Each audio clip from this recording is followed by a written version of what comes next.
I'm delighted that we've got two speakers from two fantastic co-housing projects down in England to introduce us to. I think first up, I think if I'm right, Alison Cahn from Lancaster Cohousing. Alison's a founding director of Halton Mill, which is run by the Green Elephant Cooperative. Halton Mill's next door to the co-housing and a community workspace event space education facility. Alison's a BAFTA winning journalist and co-director producer with 20 years experience in television, current affairs, documentary and factual programming. And I think, you know, these issues of how we publicize and disseminate the merits of co-housing is, you know, a current issue in Scotland. And she spent 7 years as Director of Communications in the NHS and higher education. She moved from London to Lancaster by narrowboat in 2012 to join Lancaster Cohousing and quickly became involved in Halton Mill and the Lancaster Cohousing project, which is home to 65 adults and 18 children. Homes are built to Passive House standards and the site has solar, biomass and hydroelectricities. Residents moved in August 2012 and August 2013. So been up and going for quite a long while. And Alison, I'm delighted to invite you to come and tell us all about it. Hello, everyone. It's great to be here and to see that you're all getting into co-housing in Scotland. Good luck to you all. I know it's not easy to set everything up.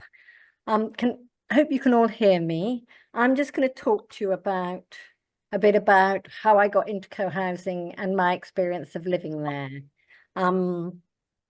And so it's really my personal story, but you can ask me more general questions later.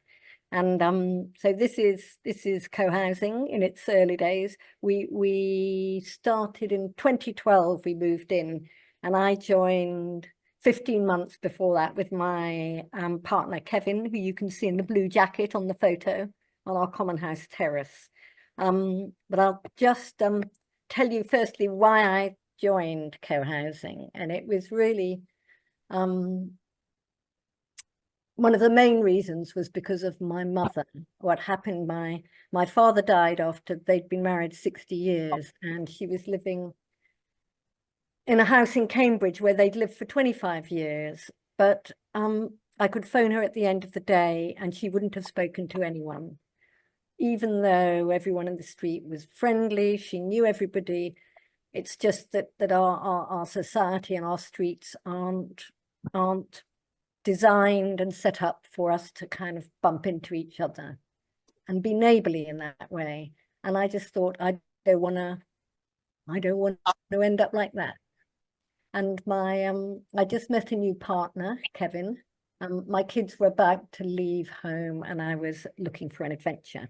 And I heard about Lancaster Cohousing via a friend of Kevin's, and we came up. I was living in London at the time. We came up for a weekend and on the train back, although we'd never been to Lancaster before, we decided to join, which was a bit mad because I had a secure job and a home and friends and family in London. Anyway, a bit about Lancaster Cohousing. It was started in 2004. There was a group of 5 friends who met through the Green Party, who eventually decided they wanted to set up a co-housing project. And it was very much focused on sustainability. That was their passion and their interest. And it took them a long time to find a site, as is often the case. And when they found one, it wasn't actually in Lancaster City, which is where they'd wanted to be. It was about 3 miles out on the north side, actually, along on the banks of the River Lune, an amazing site. But it did mean we couldn't quite build it in the way you'd normally build a co-housing site, you know, when you've got a common house and you've got houses in a circle or a square around it. We had to be a linear co-housing site because of the geography of the site. And they intended, first of all, for it to be about 24 homes, but to make the sums add up, we had to build 41. And we'd hoped to have rental accommodation, but again, we couldn't make the sums add up. So it was all privately bought, though we encouraged people to buy to let. And we do have now about 4 or 5 of the 41 homes are rented. As the introduction said, as Tom said, I travelled up by narrowboat, gave up my job, travelled up by narrowboat. That's us on the Thames. And in October 2012, well, August 2012, the first people moved in, and we moved in October.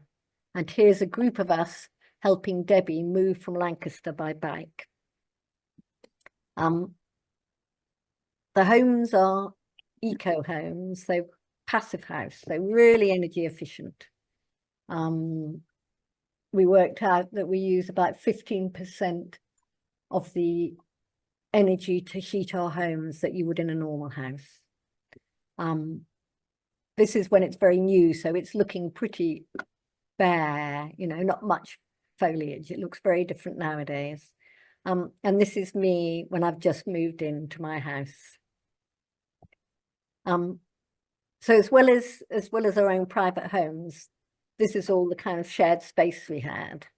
All the things you would expect in a co-housing, like the pedestrian street, which really is, I'd say, the centre of our social life, probably more than the common house. I live now right at the end of the street, and it can take me half an hour to walk down it. But as well as kind of laundry, guest room, play spaces, one thing we started was a food store where we order food from SUMA wholesalers and also from local organic growers. And that's fantastic, particularly as we're 3 miles outside Lancaster. So I can feed myself from the food store. And it's part of our work contribution to run that. And we got shared gardens and a tool shed and a huge bike shed. And another thing that just kind of happened was what we call the boutique, but is actually like our own Oxfam shop or charity shop, where we put things when we don't need them anymore, and then we take things if we fancy the look of them. And then at the end of every month, Oxfam come to collect anything that hasn't been taken. And the kids absolutely love it, as you can imagine. But it's a bit difficult when parents try and get rid of their toys because they always end up back. This is our common house, our first Christmas, where we had a Christmas meal. I never stay for Christmas because I spend it with my kids in London. But Kevin's always there, says it's a good time. And this is one of our general meetings. We used to meet once a month. We've now changed it to once every 2 months, just because it just felt too much. So we have the monthly meetings, and we're all expected to do about 2 or 3 hours a week of community, giving to the community, helping it run, and we're in different service teams. And one of the things I do is help the general meeting run. So I take minutes, and I'm also one of the facilitators. I'm also on the information service team. So this is part of my community contribution, and I lead tours and sometimes write articles. And I'm also, I really like gardening. So this is, I'm in charge of all our gardens are communal, but I'm in charge of 2 areas. We call it Adopt a Plot, and this is East Garden next to my house, which is all native plants. But I'm just getting rid of the bindweed there today. And I want to talk a bit about sharing. For me, one of the things I've really learned from living in co-housing is the power of sharing, and how it's one of the key ways that co-housing can help us live a bit more lightly on the planet. Because you can do things that you couldn't do as individuals. Here's our food store. There's Ruben getting a watermelon, and Carl with Nakoda getting some tinned goods.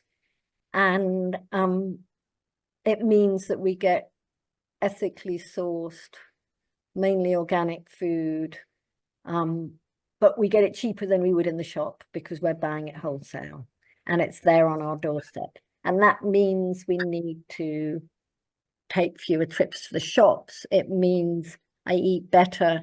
It means that somebody else has spent time working out, you know, making sure that the food is ethically sourced, which matters to me, but it can take a long time to kind of try and work that out. We've also got WhatsApp group, and we kind of ask if we need anything. And a little while ago, I went through the kind of last couple of months of what had been shared, and there were all of these. So, you know, just amazing. I hardly ever buy anything now because if I need something, I can usually ask and somebody's got it. And that's I think there's a statistic that says power tools are used for 12 minutes. When a power tool is bought, it's likely to be used for 12 minutes in its life, which is such a waste of resources. But I can just borrow a power tool, and quite often I'll get someone to help me use it as well. We've also had a car sharing scheme, because again, to kind of make the sums add up and make the houses reasonably not too expensive, we had to build more of them and have less car parking. And also, you know, we wanted to be more sustainable. So one of the things we did when we joined is we all agreed not to park a private car on the public road within 2 kilometres of the site. And people have to apply for a parking space. And most people had to give up their car, and I gave up mine.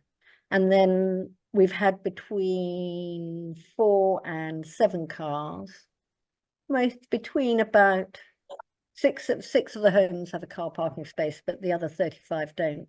And about 30 of the households share cars, or have done, including at one point 3 electric cars.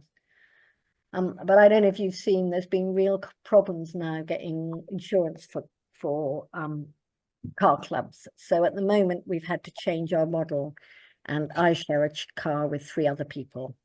But we hope to go back to the car club, because I used to say it's not that I don't have a car. I've now got 7 cars, and I've got a 7-seater and 3 electric, and it was brilliant. I had the right car for any occasion.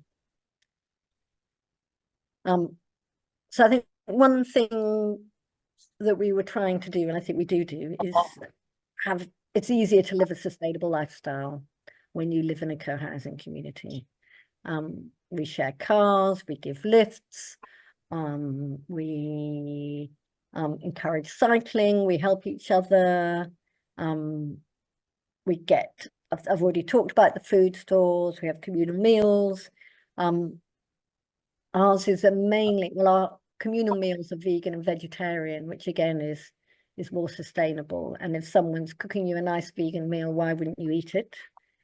And we share resources.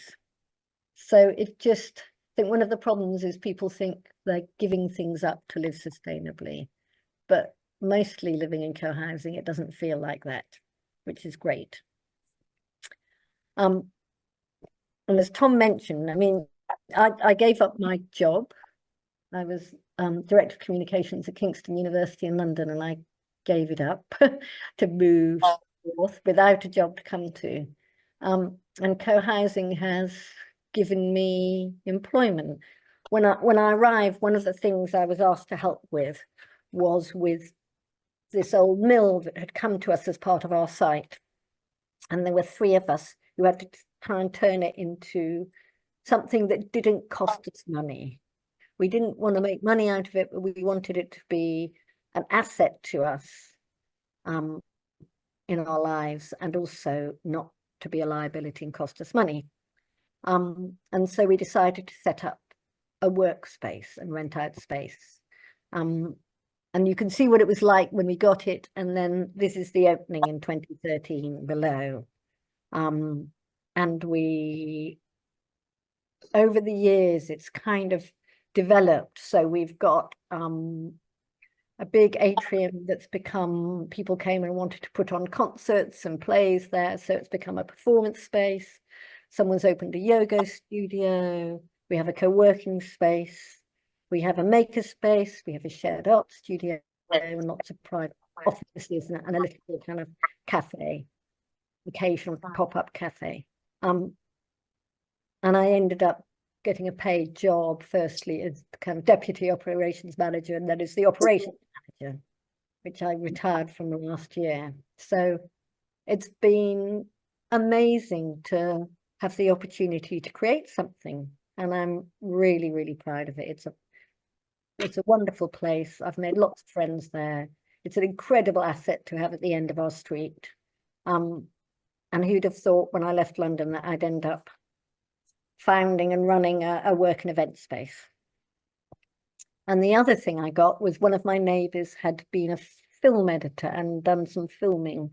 So Francis, so together we set up a small kind of film production company making films for the web on community and environmental and educational issues. And there's Francis, we're filming with someone from Lancaster University who's taking sand samples. But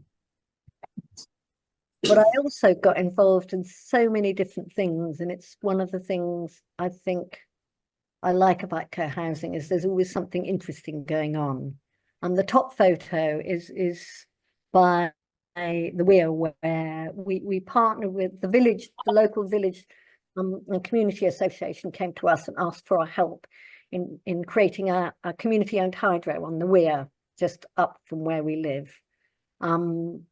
And I used my communications skills to help with their communications. So set up this photo. I wrote an article when they were having trouble with the Environment Agency, which kind of got things moving. And Kevin, my partner, who'd been involved with community energy, raised £1.3 million in community shares, and I helped do the publicity for that. So that's an amazing experience. And now I help with monitoring salmon on the river through the hydro. And then below there's we all had a chance to learn about how to do a dry stone wall, because we needed a dry stone wall, so we decided to get an expert along to teach us how to do it. So I'd walk out of my house and there's my dry stone wall. And then on the bottom right, we're digging our own broadband. There's an amazing company called Broadband for the Rural North, which is community owned and gets broadband to areas which might not have fast fibre broadband. It claims to be the fastest in the world, and we organised and raised the money to get it 5 kilometres from where it was to our house or our site. So I mean, one thing I've really learned is that it's the power of groups to be able to do things, and we do an awful lot of things ourselves, and even if I don't have the expertise, there's likely to be someone in the group who does. And another big event for me during my time at co-housing has been Kevin and I decided to get married after being together 7 years. So this is 2015. We had a kind of festival wedding. And I told everyone to dress up colourfully and bring their musical instruments. And I arrived by canoe, a canoe lent to me by one of my neighbours. We got married on some land that some neighbours own right by the river. And one of my neighbours created a kind of wedding area. It was a fantastic event. It was just such fun. And then the night before, we had a bonfire on the rocks by the river. And I discovered my neighbour and friend Chris told me that he'd been trained in how to build bonfires, architectural bonfires. So they burn for hours and hours and only collapse at the last moment. So that proves my point about there's always someone in co-housing who knows how to do something. So that was an amazing event, and people brought food, so we didn't have to provide food. Everybody brought food. We put up 35 of our guests in the co-housing community. People offered their rooms. It felt like a real fantastic do-it-yourself wedding, and it probably cost us about 1,500 quid. Oh, and we had our party in the mill, with Kevin's son as DJ. So that was a good co-housing event. And then I mean, what I don't want to say is that co-housing is all wonderful, because it can be really difficult at times. We've had some quite serious conflicts. People have fallen out with each other. I even, once in 12 years, I've thought, maybe I've had enough and I want to leave. But actually, for me, the benefits and the positives hugely outweigh the sometimes angst that you get and the troubles you get, because people are people and they will fall out. And although we're meant to kind of be looking at what's best for the community, we've been trained all our lives to kind of go into meetings and look for what's best for us. That's how we get trained in our society.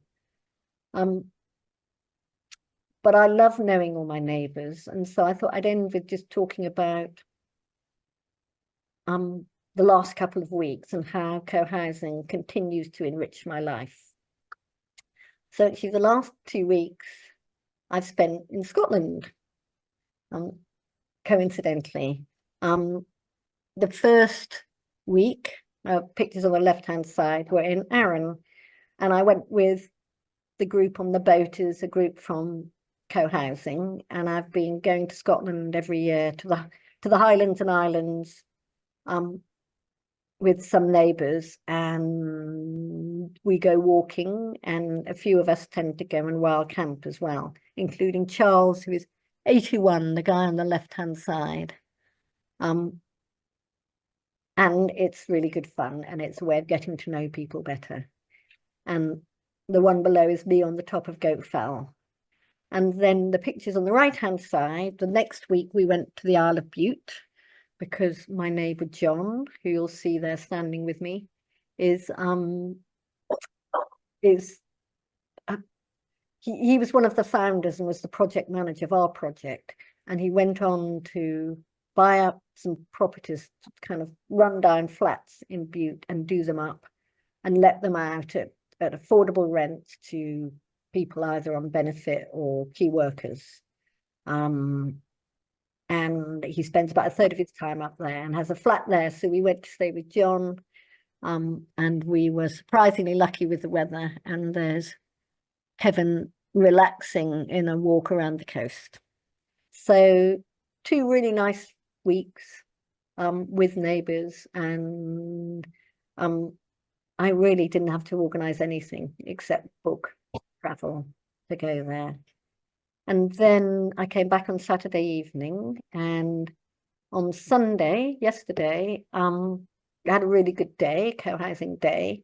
One of my neighbours, who knows I love rhubarb, said she had some spare rhubarb and some potatoes, her first crop of potatoes from her allotment. Would I like some?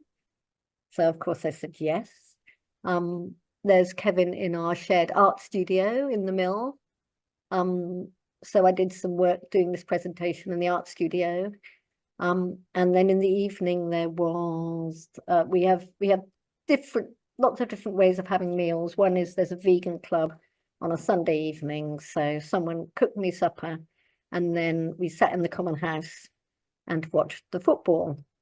And although England lost, it was made more interesting by the fact we've got a few Spaniards as our members. So they were really happy. And I was sitting, that empty seat is mine. So I was sitting next to Polly, who's 12 and a really keen footballer. So she was squealing the whole time and telling me what people should be doing. And one of the things I love about living in an intergenerational community is the kids just, you know, I went to an event in the mill, and I spent 2 hours dancing with 9-year-old Ada. I go out bird watching with Polly, So the kids just see you as part of their lives, and I really like that. As my kids are now grown up. So co-housing continues to enrich my life. I'm happy to answer any questions. I'm happy to talk about some of the more difficult sides of it if you want to ask me. But for now, I'll finish there, and there's some contact details. We do run monthly tours, so you're really welcome to come down and have a look around. And you can get hold of me on that email address. That's me. Alison, thank you so much for fabulous talk there. I think, you know, as we're so preoccupied with the challenges of making co-housing a reality in Scotland, it's great to remember that, you know, the purpose of co-housing is not to run a successful development project, it's to live together with other people as a community. And that thing of sharing, I think, is so resonant as something that we need to relearn as a society as a basis for a shared and thriving future. I'll maybe, if it's okay, save questions till the end, and then we can maybe do them all together with Judith as well, and kind of have combined or contrasting answers, if that's okay. So to introduce Judith, Griffies from Bridport Housing. Judith is a member and chair of Bridport Housing in Dorset, which is way down at the bottom of England somewhere. And she is a retired teacher, previously worked in counselling, training, social and community work. For 7 years, she was director of a rural CLT, which built 8 affordable homes. That CLT is a community land trust, which is something you have in England. We don't quite have the same thing here in Scotland, but it's effective in actually doing things. Bridport is the UK's largest co-housing project. The homes are triple glazed and insulated to near passive house levels and benefit from green electricity generated by a solar-powered microgrid with hot water provided by air source heat pumps. So I don't know if you're going to give us a detailed technical presentation, Judith, or it's going to be more on the social side, but whatever you have to tell us, I'm sure it will be wonderful. And we can't wait to hear it. So I shall pass over to you now, Judith. Okay, so shall I share my screen? Is that what I need to do next? Yeah, okay.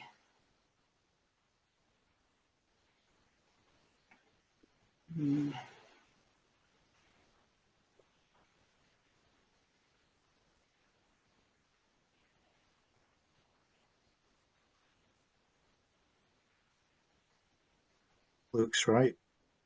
Okay, I've come in at the end, so I'll start at the beginning and I'll try and put it onto slideshow so it's bigger. There we go. Okay, so yeah, as you've said, Bridport Cohousing, it's a big co-housing neighbourhood in Bridport, Dorset, on the south coast, kind of in the middle.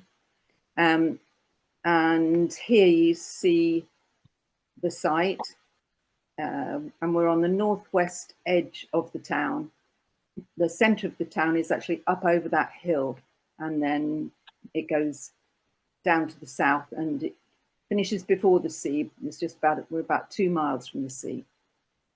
So that's the back view. That was in development. They're all affordable homes for local people. So unfortunately, if Alison wouldn't have been able to join us if she'd come from London, you have to have been in the area for 2 years.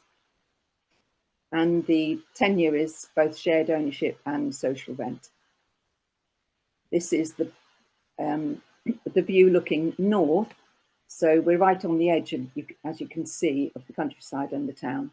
And you can also see here all the solar arrays. Excuse me. Okay, and this is the site plan.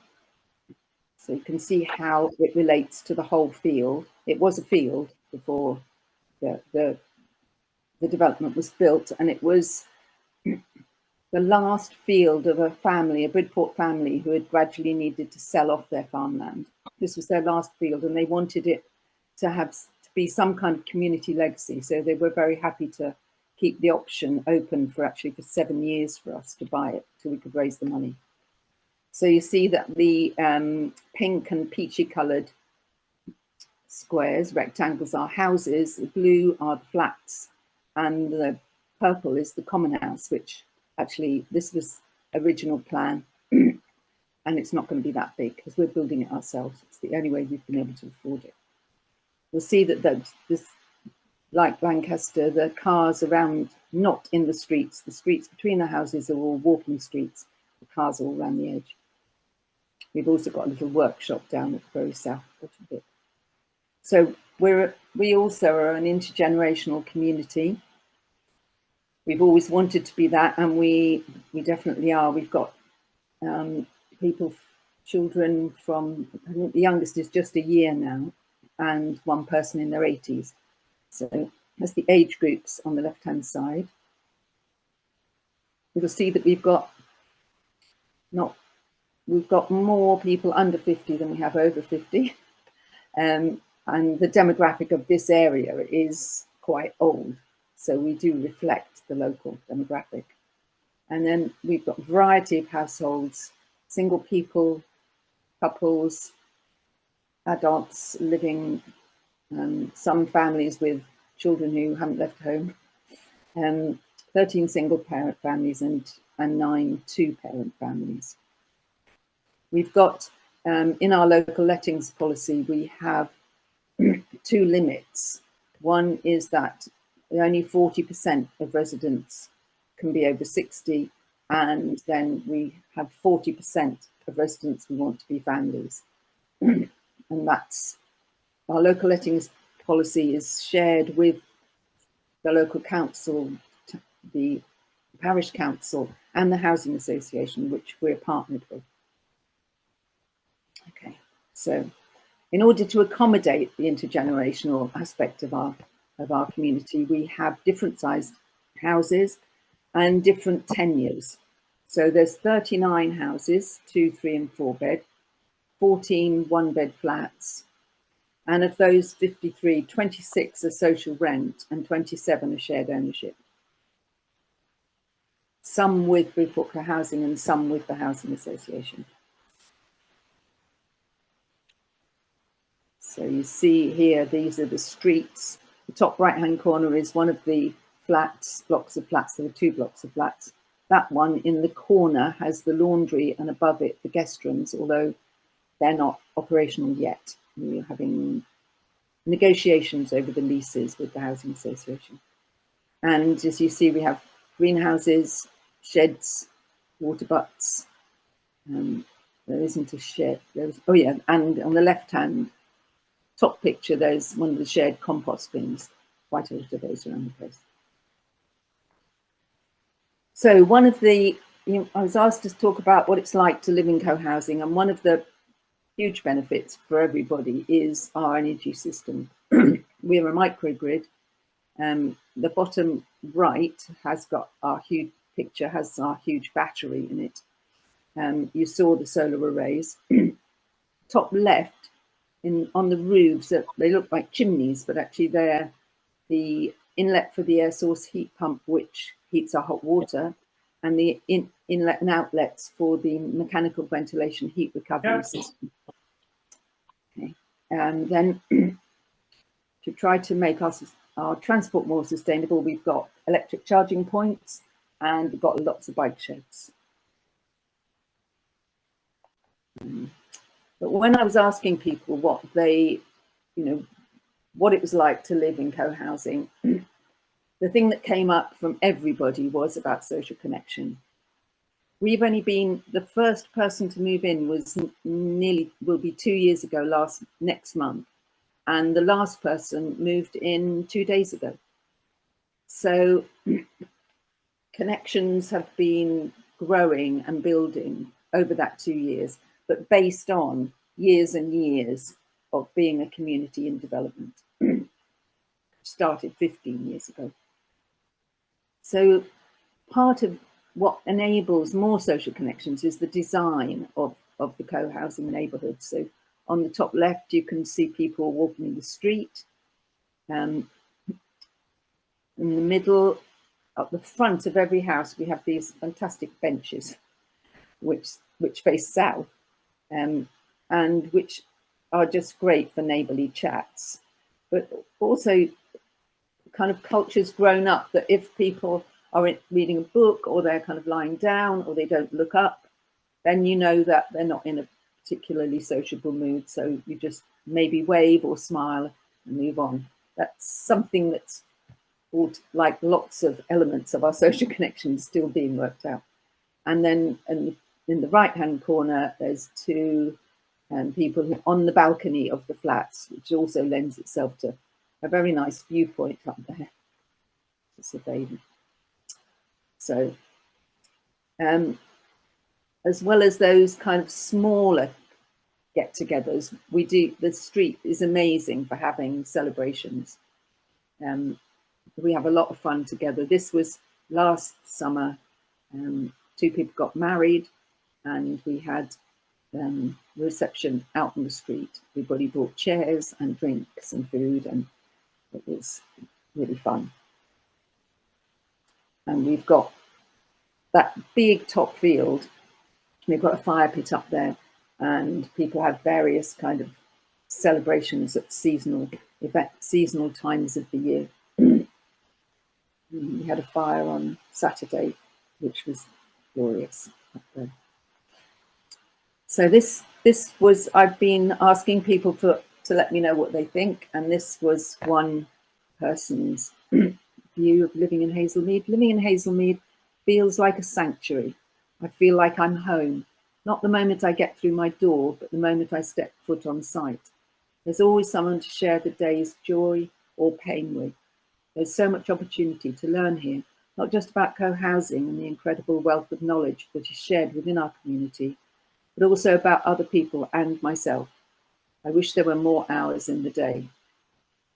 And that's from somebody who probably moved in maybe 9 months ago. Mother of 2 children as well.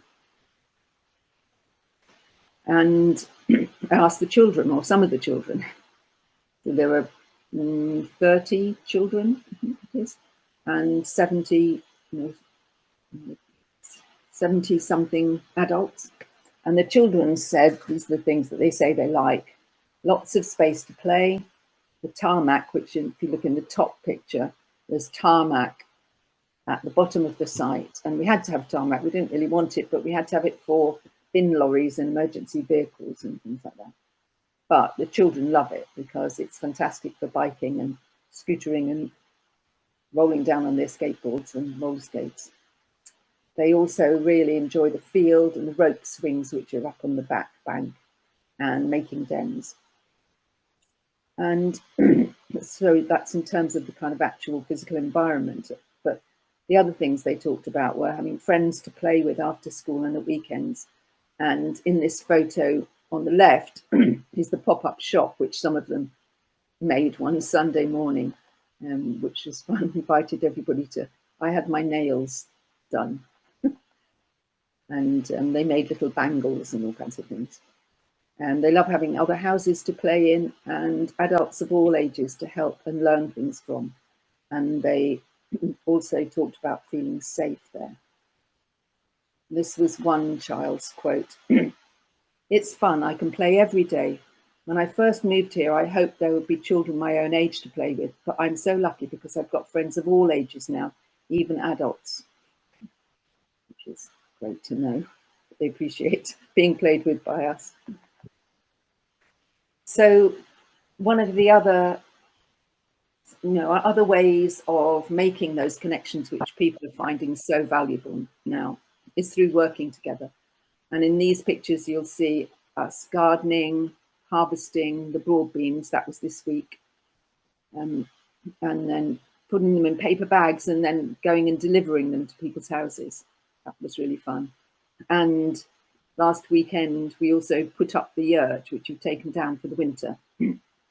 And we, being a fairly poor co-housing neighbourhood, we still haven't managed to finish our common house. We're always desperately trying to find funds, and we're doing a lot of the work ourselves.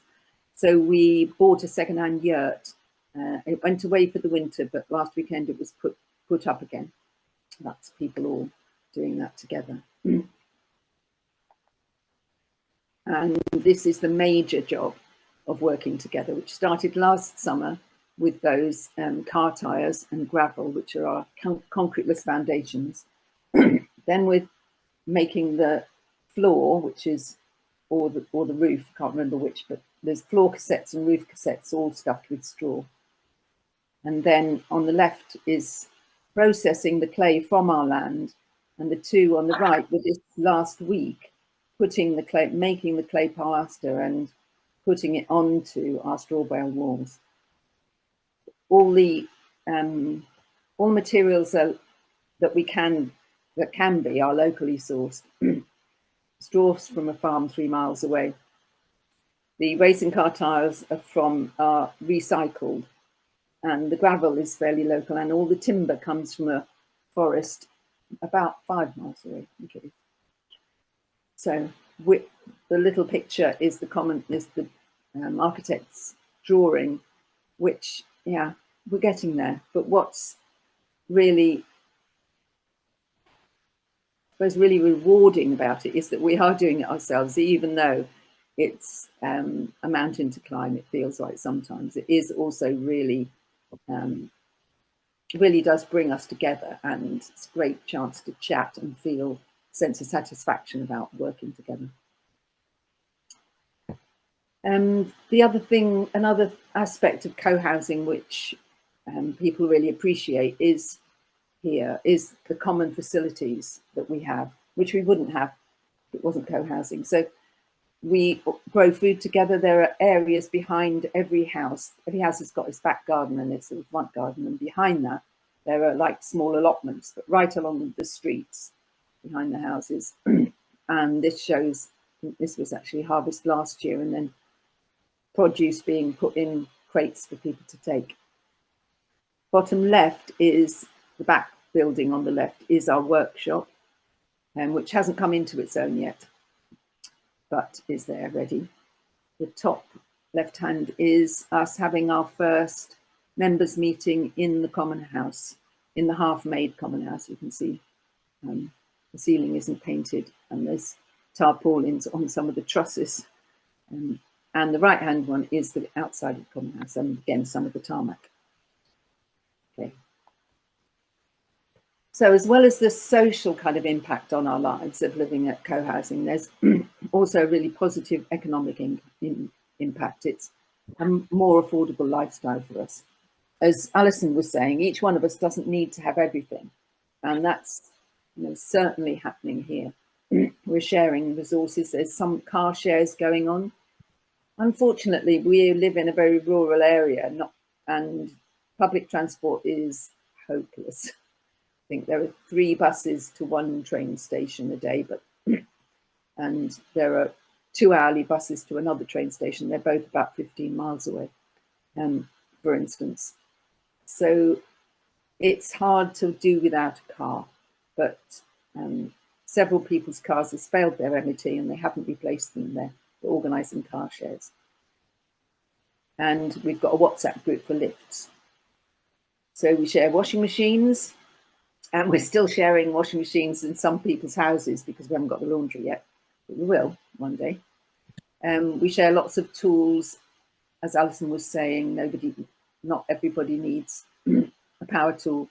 My sander is often being used by other people, and my chainsaw. I don't really need it anymore. And there's lots of gardening tools in one of the sheds, all kinds of things like that. And then there's a resident WhatsApp group, and so many different things happen on that WhatsApp group. Borrowing anything, notice of events, just requests for all kinds of things. Like one child needed some little butterfly clips for their hair for a show in school, and they just put out a request, and yep, somebody else had them. It was just last week, which is just great.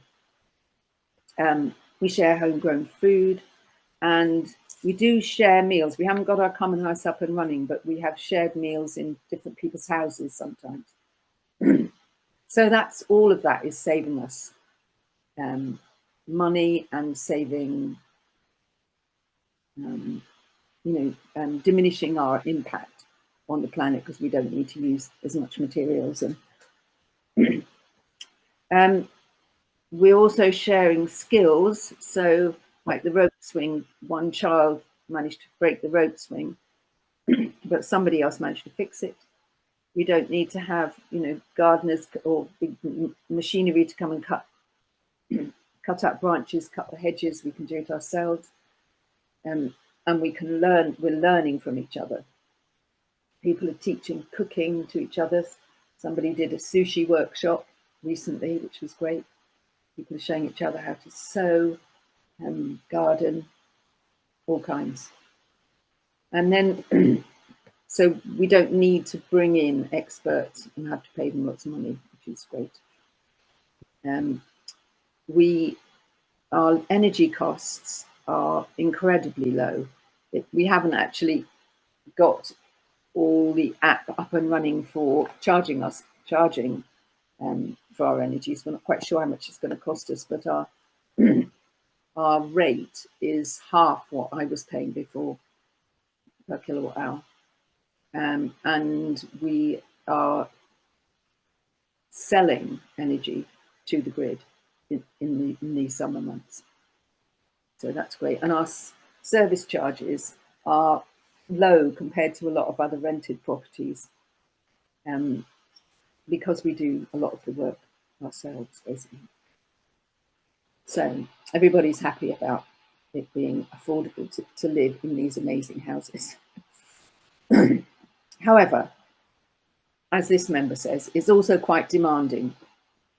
While we're all aware that everything can't happen at once, I do feel a sense of pressure to help out with this, that, or the other. And it's complicated trying to juggle that with trying to keep non-host co-housing friendships afloat, not to mention work demands.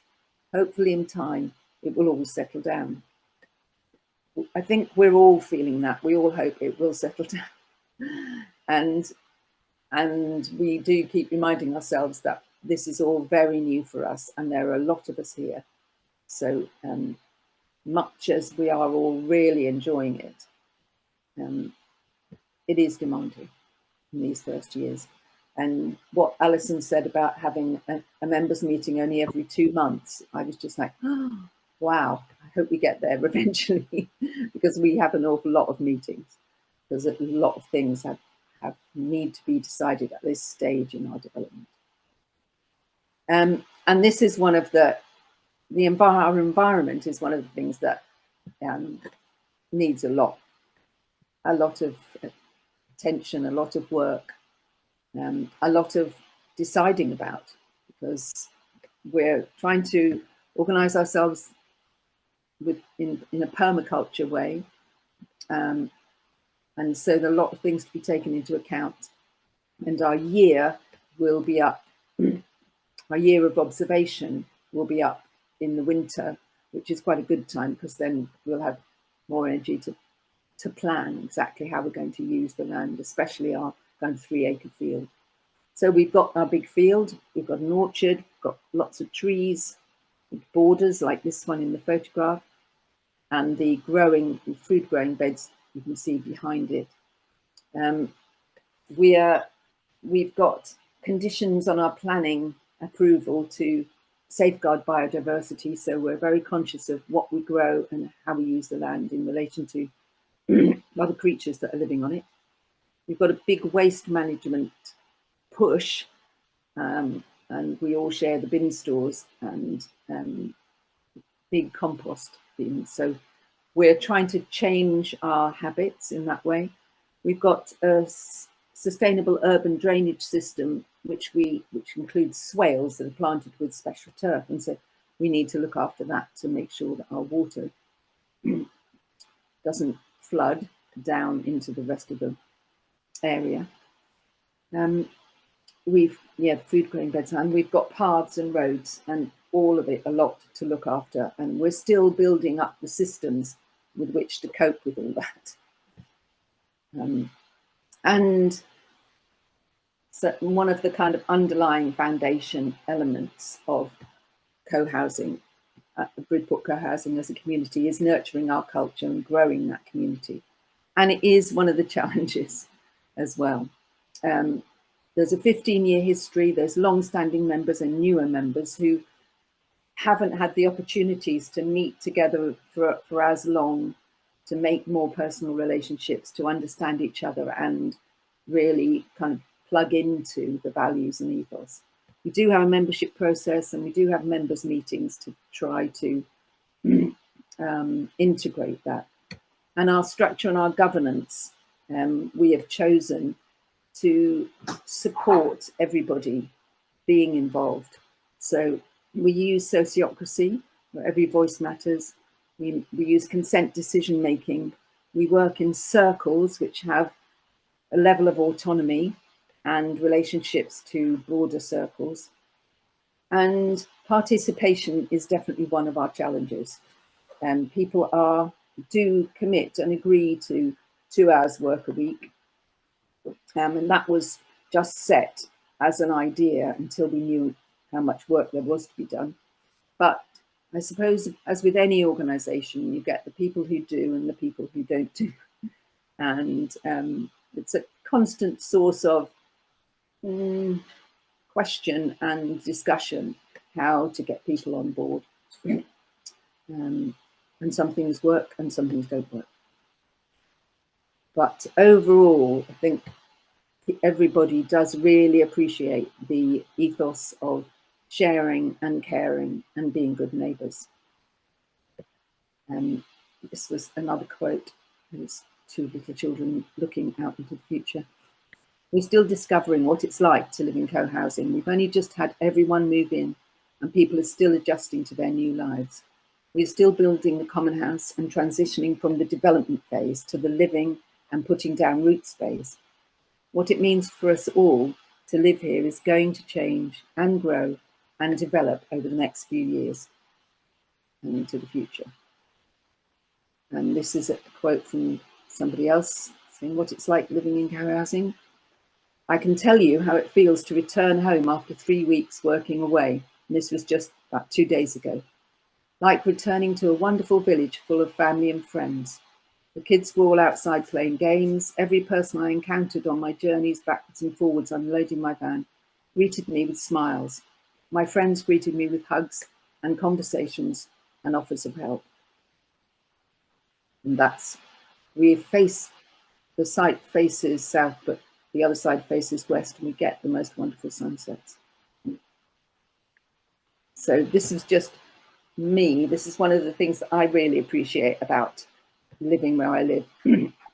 This is the view from my front door, looking one way, looking the other, which I open every morning when I get up.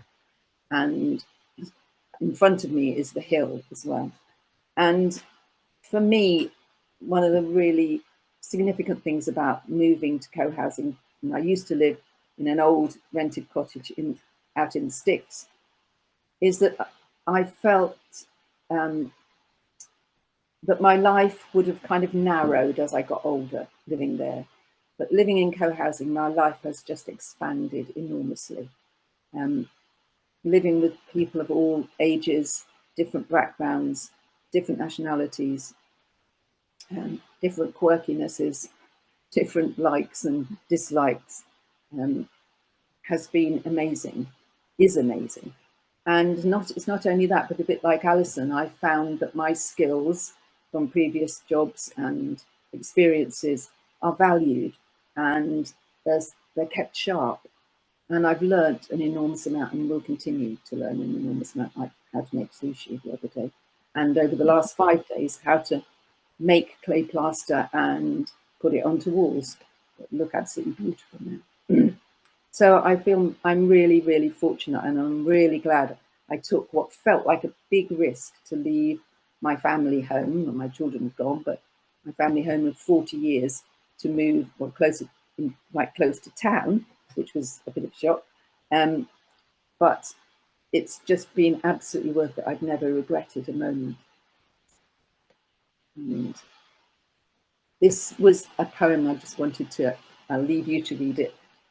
From one of the skill sharing, there's a writer who lives here, and she offered a creative writing group. And this was our first session, and this was what we came up with together, our ideas put together. So I'll just leave you to read that.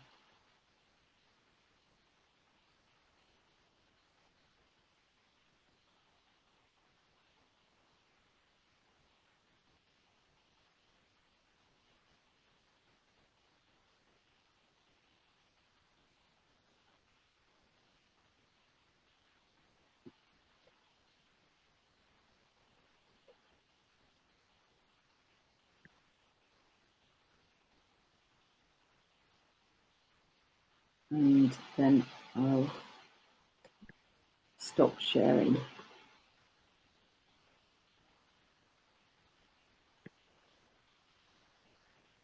Brilliant. Thanks so much, Judith. That was totally inspiring. You know, you say it's not quite finished, but really it's a very beautiful thing you've created and you've made there together. Let me so inspiring, you know, when we're still stuck in that 15-year period of hard work and still trying to keep that vision going. And I'm just going to go to the chat and sort of harvest the questions that came from there, and then we'll see where that takes us. And really, I guess, sort of questions to both of you, and you may have different answers or the same. Kath from Orkney has a question here. Kath, do you want to say your own question? Otherwise, everybody will be just bored with hearing my voice. Yes, it was the one about it was to Judith, the process about when people want to join, if they're going to be rented. Is it like a two-stage process, firstly, or with the co-housing and then with the housing association or the council? Just, I was wondering how that works. Yeah, it is a several stage process. So right. In the local lettings policy, it's very clear that people have to be members of co-housing, the Bridport Cohousing, before they're eligible to apply for a house in Bridport Cohousing. So people have to join, and to join they have to come to at least 3 events. Then they have to fill in a form which goes to all members. They have to make sure they kind of meet a lot of people. And once they're joined, then there's an induction process, so a course, and then people are expected to join some work circles or now we're there, practically work. And after 6 months, they're eligible to be nominated. So we have a nomination circle, which includes the local Dorset Council, the Parish Council, the Housing Association, and us. And we have a set of criteria which runs parallel with the council criteria for housing need. And so people have to fulfill those criteria, and then they become a potential resident member. And then if a house is available or a flat is available, then they can go through the allocation process. And normally that would be 3 months after nominations. But of course, it's going to be very different now. All the houses and homes are full, so we're adjusting to that. We've now got a waiting pool where people can become members and go into the waiting pool. But it's been a joint process with the council housing association. Yeah. Does that answer your question? Yes, thank you. That's really interesting. I don't need to talk to you for about an hour, I think, but Okay. that's good to hear that. Thanks. Okay. Just one other thing is that we have been really fortunate in finding, or being in contact with some very supportive people in the council. Yes. They have been our champions, so that has enabled a kind of smooth passage through those processes. Yeah. Judith, I was totally impressed by what seemed, quite a sophisticated mixed tenure model, and maybe your past experience helped achieve that. I wonder, Alison, about your tenure, because did you mention you were encouraging people to almost buy to let because you couldn't Yeah, get the financial model to work for people to rent directly? How does that work? it does work, because if people buy, they have to be members of co-housing. And we had a couple of people who bought in the early days. One lot who bought to let, and then eventually decided after a couple of years they wanted to move in. So as I say, I think we got 3 or 4 lots of houses where people are letting. A couple are owned actually by people who own houses, but then have bought another one to let.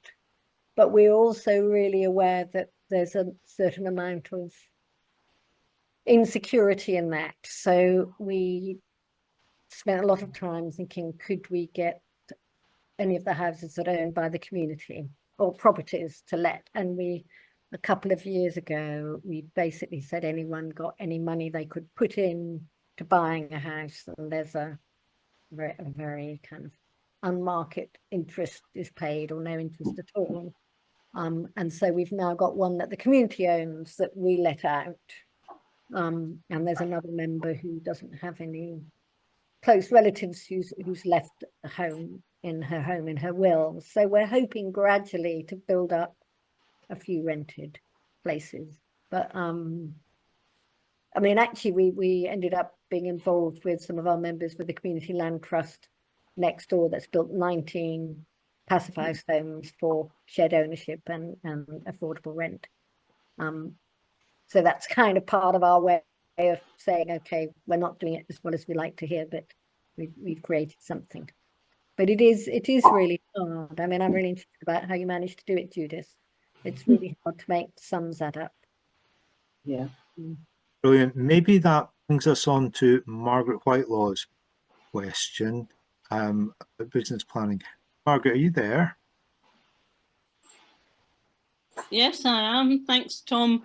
We in Lindsay are hoping to acquire the site of an old school, and we have been given leave by the council, who own the site, of course, to put forward a business plan for the site that will be compared with their plan for the site, which is for 28 socially rented homes. We are hoping to have 22 senior retirement homes on a co-housing basis with communal facilities, etc. So I wondered about the business planning.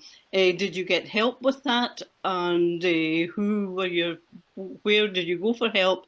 And what help did you need and get? And what were the difficulties that you had, if there were any, in the business, in getting a business plan put together?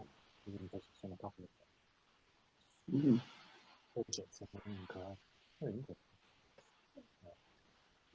Can you hear me, Alison? Who's brave enough to go first? I think in a way it's more relevant. Well, I wasn't there at that stage, but one of the great advantages for us was that of our 5 founders, 4 of them had been on the council, and a couple of them had been on the local council, had been on the planning committee. So they knew the local planners, and that really helped to get advice. Yeah. But we Popping the clothes. Yeah, and we also hired professionals who could help us. Yeah, so that was mainly the way we did it.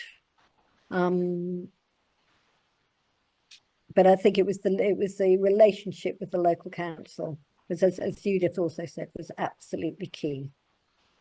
And what did the council see as the advantages of co-housing? They were supportive? Were they just supportive because you were residents, or were there reasons for the support? They were kind of curious and interested. It's interesting now we exist. We've got a senior co-housing that's trying to be built. We have the Community Land Trust, and there's a lot more understanding of it now. But I think there's also, I don't know about in Scotland, but in England, we were I think we were about the 6th co-housing community in the country, and we were thought of as really weird. And I do think co-housing now isn't thought of as weird in quite the same way.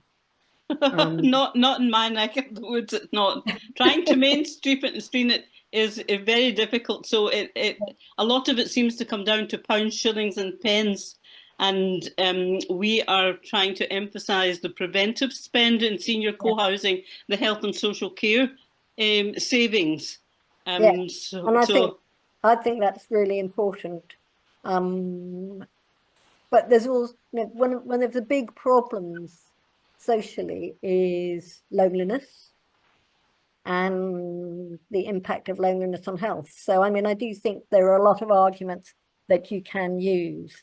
You need to get your local, you need to organise some visits, really, from some of your local people. Maybe we ought to see if we could get our local councillors to invite your local councillors on a visit. That might be an interesting thing to try and get, you know, if we're not that far, we're quite near the border, you know, try and get some Scottish local councillors to come and visit our site. And do you think your local councillors would be up for that? Yeah, Kevin ended up as deputy leader of the city council till last May, and still knows lots of people on there, and they're really enthusiastic about. We know the person who's head of housing. We know, yeah, I'm sure they would absolutely be up for it. Thank you. We had a kind of different experience. We did hit a complete wall of ignorance and lack of support at first. And we did kind of canvass councillors and our MP, who at the time was Oliver Letwin, who proved actually to be a very good constituency MP. And he advised us to become a community land trust, because in fact community land trusts were the planners and the council were more familiar with that than with co-housing. They just didn't want to know about co-housing, so that helped. Helped getting support from around, you know, anywhere we could, basically. But we did also employ a project manager who helped us greatly. It has been with us all along, and fortunately, he's only just started being paid. So he worked pro bono to start with. Yes. They had the contract was when the first sod was turned over, they would get some of the money, and then when it was completed, they'd get the rest. But in fact, we've only just started paying them, and we're paying them an annual amount, and basically it's becoming a part of his pension, I think. But we've been very fortunate, and he has really supported us through business plans with solicitors, because we don't have any solicitors or, you know, architects or any of that level of professional, which some co-housing neighbourhoods are really fortunate to have. We've had to pay for all that, but he and banks and, you know, various funding bodies, he has supported us along the way with that. We've learned an awful lot ourselves along the way, but yeah, it would have been much more difficult without him.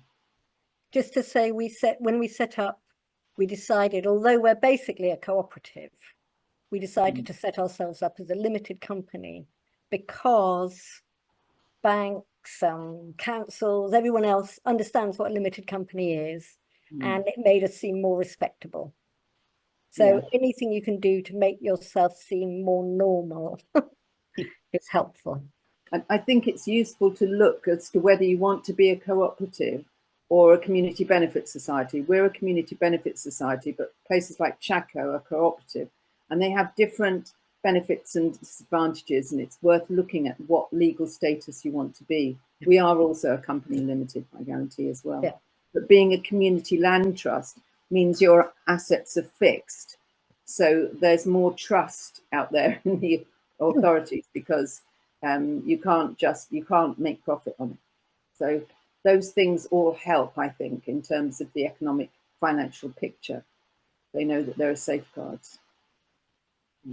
Yeah, I think the legal and organisational models are slightly different in Scotland, but Yes. comparable. Maybe can I come to Mike Wilson now, who had several questions. Mike, do you want to distill that into one question? Well, okay, I'll try. Yeah, I asked two questions. The first one was actually specifically to Bridport, which was, if you're working with a housing association, to what extent does that mean you cede control as to who your neighbours will be, because that decision might ultimately rest with the housing association? I think you maybe partially answered it earlier. And then a question to both Bridport and Lancaster, which is, what are the obstacles to making co-housing a mainstream thing in the UK? If you see some of the pictures of the young people, it seems such a great environment to bring up young people. It's a really nurturing space for them to be in. And we live in something of a dysfunctional society, and it seems as if it's a ready-made response, not least because Westminster is thinking of building 1.5 million new homes over the period, that actually co-housing becomes the default housing model. So two things: the housing association ceding control about who your neighbours might be, and co-housing as a mainstream housing model. Okay, shall I start then? So the Housing Association have agreed to our local lettings policy. So basically we hold most control, because the Housing Association cannot put people in who aren't members. Okay, so the new people have to come through us to the Housing Association. Yeah. And we already abide by the same kind of criteria for housing as they do anyway. And they've agreed to that. That was part of the heads of terms with them. And we had all that set up way before this particular housing association became our partners, only 5 years ago. So there was an awful lot in place which they needed to agree to become part of the development. I think one of the other things, and this has recently shown up actually in some of our discussions with the housing association, in terms of development, is that co-housing is not housing development is not for profit. It's not a growth, it's not a developer getting bigger and bigger and bringing more and more and more houses. It's about setting up a neighborhood and maintaining that. And we have even found with the housing association that it's hard for them to get their head around that. They work on a kind of economic growth model. And so there needs to be profit in order to grow and get bigger. Do you see what I mean? And develop more housing.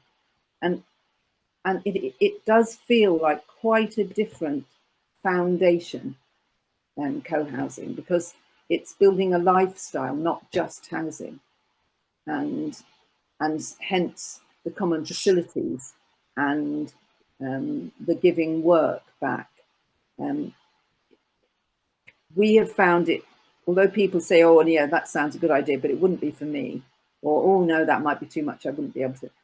So it's different. It's a change. It is a different lifestyle. And I think that getting your kind of ducks in line to answer those questions, to have responses to those kind of questions would be helpful. Yeah, I mean, I've had friends of mine kind of say it's their idea of hell, or they wanted to get out of a village and it's another village. I think and you're asking quite a lot of people to live in co-housing. There is a lot of commitment and work, and a real shift in, I mean, I think Judith kind of hinted at it, there's a real shift in thinking from the way we normally run things. So when it's quite interesting now in our village, because they definitely thought we were the weird hippies by the river when we arrived, but now our kids go to the school, we've got the mill, we've got friends, they're now actually quite interested, and I think people might think of living in it. in a way they wouldn't have before. But if you think even in Denmark, which I think has the biggest number of co-housing communities, which is something like 1% of people live in co-housing, still tiny, and they've been pro it, and the government's been pro it since the 1960s. So it's and actually I think Judith's right, you know, what people aren't making money out of co-housing in quite the same way as they do out of normal homes. So the economic model doesn't push that kind of development. Thanks. Right. Yeah, it's a well-being economy, not a capital economy model, Yeah. really. Yeah. Okay, I'm gonna try and rattle through these questions now. Kay from Edinburgh, who is asking about your admissions process. Kay, are you here with us? Yes, I'm here. Can you hear me? Yes, go for it. Okay, sorry, there's a bit of an overlap here with Kath's question as well, really. Again, about the kind of admission. I mean, you're both intentional communities. You're setting up your own neighborhoods with, you know, people who are generally speaking, you hope would be like-minded and community spirited, shall we say. So, I mean, have you had instances where you've had to sort of reject members, or, you know, do you do anything to kind of vet the applicants you get, or are you not at the stage where you're actually having to turn away people? And I'll just answer that quickly. I think it's different for us because people are selling and buying homes, and so people do go through a membership process that sounds quite like Bridport's. What we've learned over time is, but because someone's selling a home and buying a home, they have to be a member, and theoretically we could turn people down as members. But because people are selling their homes, we've got an agreement that if we turn someone down, we then have to offer to buy it as a community at a market rate. And so we've never got to that position. There was one person we turned down, and on the technical grounds, and other people we've discouraged. So what we try and do now is just make sure people really understand who we are, and and really give a warts and all impression of what it's like living in co-housing. And we'll point them towards the people who really struggle with it or may not be happy here, and say talk to them as well. And I think we've probably put some people off, and that's a good thing, because I think there's a danger that people think coming to co-housing will somehow solve all their problems, and life will be wonderful. And of course, life is, you know, you still got yourself, you still got all the problems of life. So it's important people don't have too high expectations. So we try and make the membership process gives them as much a flavour of what it's like. And we do sometimes turn people down because we say they haven't met enough people, and we keep the process going on. But it's difficult. We've had people join, I think, for whom co-housing is not right and who aren't right for us. But you probably get that with any membership process. You know, people will come and discover it's not right. Okay, thanks. Judith? Yeah, it's similar. It's similar for us, but yeah, we've in the last year we've had to kind of concertina our process because of houses becoming vacant. You know, houses needing people to live in them, and I think that has led to some people not having enough understanding of what was involved in living co-housing as we would have preferred, if you see what I mean. And that's partly to do with having social rented housing, and our partner of the housing association, they don't want voids, you know, so there's pressure time-wise towards the end of getting all the houses filled. And I think there will be time pressure when it comes to changes as well, which is why we're trying to have a waiting pool so that of members already who are familiar with us, so that we can kind of safeguard against people just saying anything because they want a home. And that is, you know, that's that's just one of those things we're going to have to try and work with, and we might not get it right all the time. Yeah, I mean, that's what struck me as a possible risk, is because you're offering an affordable model, that you might get people who are more keen on the affordable side of it than the community side of it. Absolutely, and I think we have a range of that. And we have 6 houses which are just nominations from the NHS, from the local NHS services. And that's certainly kind of more challenging to integrate some of those people, especially as they're from other cultures. So it's about those assumptions and expectations that Alison mentioned as well earlier on. Yeah. Thank you. That's really interesting. Thank you. Brilliant. Can we go to Will now? Will, are you with us? Yeah, I'm here. Thanks, Tom. Sorry, I've got my screen off here. I've just had to do a few things around bedtime. So baby bedtime. Thank you for the presentations. It really was encouraging to hear. And the questions I had was just at the start whether all the investment came from loans and mortgages, or whether individuals had to put in any money, and if so, how did that work? And then just thinking of it from a parent's perspective, and seeing kids, that's kind of like, you know, what's exciting for me there, that diversity of ages. And was there any you know, is there any groups, shared play groups, or some sort of you know, informal childcare that happens at all internally, or is that all done externally to the community? So sorry, I'm trying to remember. So just on the shared childcare, there's some, we thought there would be more of a kind of walking bus to school. And it's not, most parents tend to want to take their kids to and from the local school, but they will pick them up if someone can't. They will look after them after school if someone's busy. It's kind of informal rather than formal.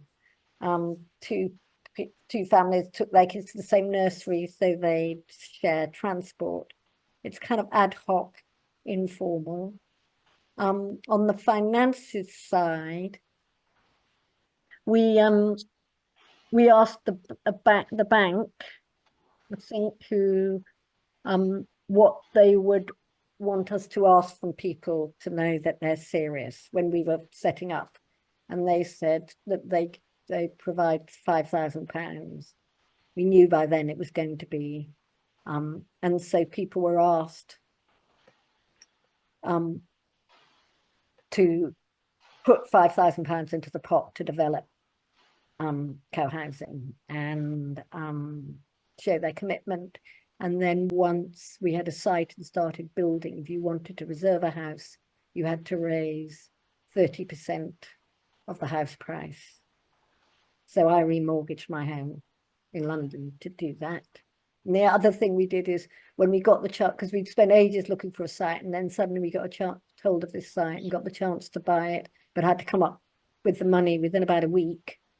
And we just did a big, everybody asked friends, relatives, any money they could get their hands on, and came up with 15 people came up with enough money to buy the site.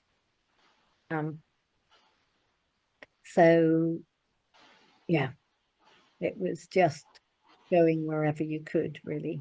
But getting that, I mean, what Judith was saying about pressure on, we had real pressure on selling homes. And I think we probably oversold, rather than being at that point when we had to sell homes in order to be able to build. Because we built in phases, we probably oversold and got some people who might not have really been suited, because we were desperate to sell homes to finance the build. Okay, thank you. But it's for the children, just to say, I think it is the most wonderful place for kids to come up, grow up. They wander down the street, they have freedom from a very young age. One of my favorite moments was quite early on, when I was walking down the street in the morning, and Luca, who was about 4 at the time, was wandering down the street by himself. And I said, "Morning, Luca, where are you off to?" And he said, "I'm going to play with Mary." And Mary at that time was about 73. So this 4-year-old was going off to play with a 73-year-old, wandering down the street by himself. And to me, that's what's magic about co-housing for kids. Thank you. That's great. Yeah, our childcare seems to be at the moment, and babysitting and stuff, fairly informal. Although we do bits. I had a really nice experience last week. Can't say babysitting because she was 8. The mother and dad need to go out. The older child had gone next door, so she didn't need to be with me. And then Lorelei wanted to do some sewing, and her mum doesn't sew, but I do. So she ended up coming to my house, and we made a little top for her, and that was just, yeah, lovely. And I think more and more and that will happen. The kids are out, they relate to us all, some more than others, and everybody really enjoys that, as so do the kids. And development finance, ours was quite complicated. We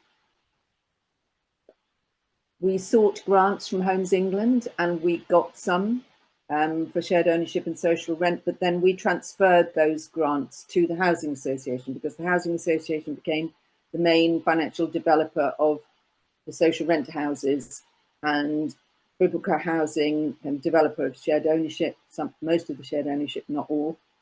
And we had to, in order to get development loan, we had to raise 400,000, and a bit like Alison was saying,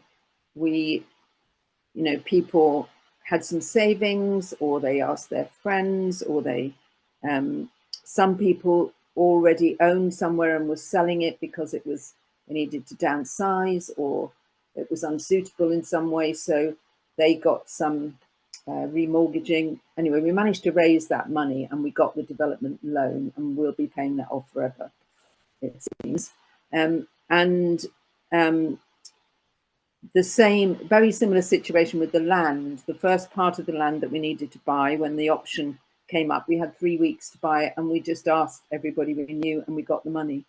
And then kind of 2 years later, we raised big community share offer to pay back those loans, and to have some funds for the common house and some funds to lease the guest rooms from the Housing Association. We didn't get as much as we needed, but we got quite a lot, and we've reissued those community shares, got another 100 grand.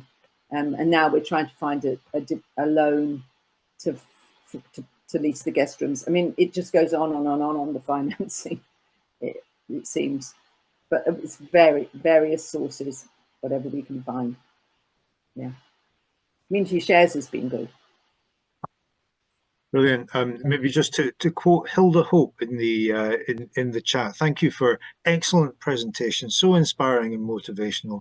Congratulations on your amazing achievements. I think we're going to have to draw it to a close there, because we're meant to hold our AGM this evening as well. And you've given us so much tonight in terms of inspiration and experience. I think that we can grow from going forward. So I'm slightly, everybody. yes,